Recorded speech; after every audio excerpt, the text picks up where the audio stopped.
So I finally did it and I got myself a new car. I bought the cleanest S14. So I sold the 335i. So you may or may not be wondering why I sold the 335i, and mostly this has to do with the fact that the car was never actually my ultimate dream car. The other reason is the financials of owning this car. The 335i, to continue being fun for me, I would have to dump a bunch of money and buy a bunch of parts, meaning like a bigger twin turbo kit or a single turbo kit to keep the car fun for me. So in that sense, the 335i was too cheap to modify. What I mean by that is that the car was too cheap to spend the money and buy expensive parts. The value ultimately will disappear. No one's ever gonna pay you for the single turbo kit that you put on your 335i. So at the end of the day, it's some sort of logical decision for me that instead of dumping a bunch of money that I'm never gonna recoup, I decided to save up, spend the money, and buy my ultimate dream JDM car. I didn't buy the S14 because it makes sense financially. I bought it because it's my ultimate dream car and I can make sense of it financially. So yeah, that's it. Let me get back to showing you the car. But it's actually super clean. It just looks fucking beautiful. So the car has this like green color. I don't know, I call it gasoline green. I think that's the best description of it. The car was kind of expensive in Europe. It's especially fucking crazy with the prices for S chassis, but this thing is just fucking mint. So the underside is basically spotless. The only spot that it has rust on is there's like this front brace from the subframe to the radiator support, and that's kind of fucked. That's in a kind of a shit shape, but other than that, the car is basically spotless. I just noticed that it has a dent here, but that's probably new, and from me and from the previous owner. So there's a dent there, there's a little bit of a scratch here, but honestly the car's in phenomenal shape. In terms of modifications, the car has these big brakes on it, which I'm not really a fan of. It's some 8-pot D2 Racing big brake kit, which is sick, but I think there's no reason to upgrade from the Z32 brakes, which are in the back. I would much prefer to have the Z32 brakes in the front, so that's something I'm going to take care of later. The car also had the back subframe, so the rear subframe has been refreshed, which I'm not entirely a fan of because it's done up in this neon color, which, I mean, some people just love these like vibrant colors. That's not me. I don't really dig this neon type of color, so probably gonna do it in some sort of silver or black. In terms of engine, the car is fully stock, so there's no modifications there. Let me just pop the hood and show you. Sorry, I lied. It's almost fully stock, as it has some sort of different intercooler on it, which I will show you how shit it's done. Look at that. It's just held up with, because it has these like big 18-inch 350C track package wheels, which are sick. I love the wheels, but because of that, the piping is done in this like weird way, and it's zip tied up so that it doesn't hit the wheel and stuff. And it's got this like, I would say it's probably from some sort of R chassis, the intercooler, but I'm not entirely sure. Shortly, probably going back to a stock intercooler or upgrade to a Greddy front mount, maybe this year. Oh yeah, the plans with this car: try to find all of the Nismo parts that I can find, and try to use as many like Japanese tuner parts as I can. I'm gonna try to hunt those parts, but this is not gonna happen this year. Also, it has some sort of coilovers on it. I think these are max speeding rods coilovers. They suck. The ride is horrible.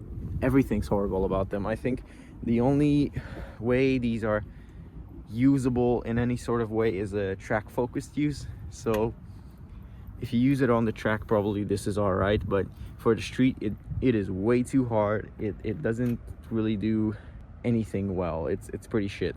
What I've done to the car already, I did change the oil, and I changed all these belts down here. They were rotting away, so that's new. So with a little bit of prying, I was able to take off the thing on it, and yeah, not the best. I'm hitting this with a wire wheel, and actually, like, when you're hitting the inside of it, it smells like rubber really badly. Like, it smells like you're doing a burnout, and I'm guessing that's because most of the rubber actually like got stuck into the surface of this. So I am waiting on the paint to dry on these, and meanwhile I tried to investigate why my fog lamps wouldn't turn on, and I've came to the conclusion that it's actually the relay that's bad. Unfortunately, I don't have any spare relays, but the lights themselves are good. It's just somehow they're not getting power. All right, so the first one is in. It wasn't as nearly as easy as I thought it would be. It was just fucked. Like, it was so hard to put in, but now it's in, and I noticed that this one is also fucked.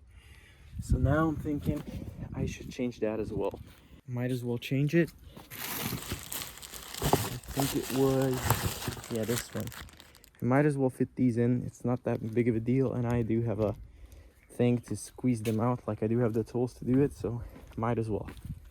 Okay, so here's the first tension arm. That's what came out of it, this fucked up thing, and I put the new one in.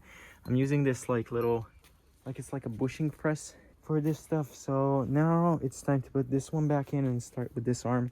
Do the same thing for here. This one's pretty easy. Same old same setup that worked on the other side. Just have this press down here into the big one, push it together with 2 wrenches, and then it should pop out, and we can put the new one in. Air filter box, we're missing one of these parts here. It doesn't have the plastics installed in the front, so the top part is in, but the front one, like the front bottom ones, are not in. Like, if you lower the car in any way, it's gonna rub. So those are taken out. Those are in my garage, so not too worried about that. It does have this like kinda straight piped Jap speed exhaust on it.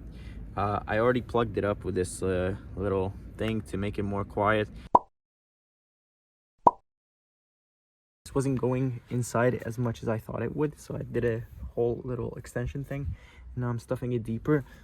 So here's where we're at. This is after painting it. We're gonna leave it for 15 minutes, gonna get another coat.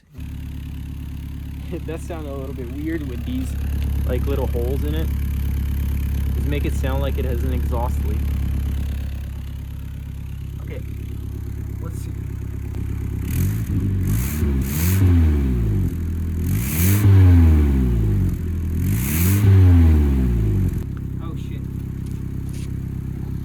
Started coming out of the hole. Okay, we're gonna have to close this hole up. Now, as for the interior is clean as fuck. In a really nice condition. The steering wheel's kind of fucked, so it's a little bit like worn out. But other than that, all the plastics and everything, they're in a great shape. I'm not sure if these are stock floor mats, but other than that, the interior is pretty much in a spotless condition. So the reason I have this head unit in here is I got it for free, and it has the aux capabilities. So I just have it like routed to one of these Bluetooth adapters. I do have this like custom made 3D printed little holder which goes in the other hole. I'm not sure what is supposed to be there from factory, but I decided to, for me it was just a blanking plate, so I just decided to take that out and use it for a phone holder. Seen an S14 have all of its factory documentation. I have the fucking user manual, everything when it was brand new I have. So super happy about that. Okay, so I did everything that I wanted to with the car today, so I guess it's time to wrap up.